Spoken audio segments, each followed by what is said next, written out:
Years after the African Union adopted its continental space policy and strategy, the African Space Agency has finally launched its headquarters in Cairo, Egypt.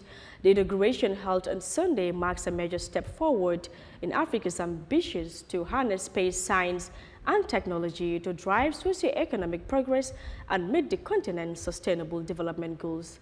Now let's take a look at 9 years after the African Union adopted a continental space policy and strategy, the Africa Space Agency inaugurated its headquarters in the Egyptian capital Cairo on Sunday.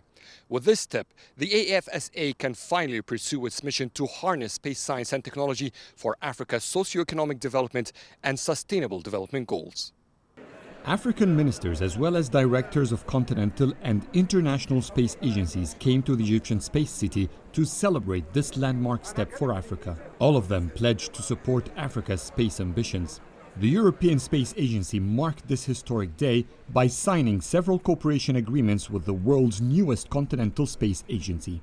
The mission of the Africa Space Agency is to collaborate all the space programs in Africa, being it space exploration, Earth observation, astronomy, satellite communications. It's an already existing framework from the African Union, but it has now established on its own. So it's not going to start its work, work has already started. The space industry is financially demanding and requires sophisticated technology to run. For Africa, that's still a major challenge. One of the roles of the African Space Agency is to coordinate efforts by national space agencies to complement Africa's space research and capacity building efforts. We have 54 African nations. All the nations cannot invest heavily in the space sector because investment in space is very, very capital intensive. But coming together in a union like this is the best way to go. Africa is massive landmass. The only way you can manage the resources of Africa and then the diversity of Africa is to use space science and technology. No other means upon which we can do this thing. China is expected to be one of the main global partners of the African Space Agency. The Egyptian space city has a strong foundation of Chinese space technology, which empowered Egypt with a satellite assembly integration and testing center, as well as expanded the country's remote sensing abilities and space images analysis. It's quite interesting when you are in space.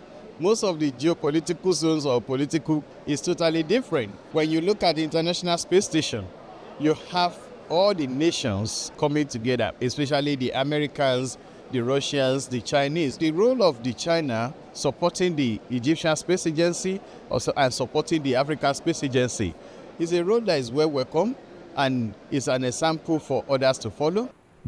AFSA is not expected to build rocket ships and send humans to space, but will instead focus on Earth observation, satellite communication, navigation and positioning, as well as other space sciences and astronomy.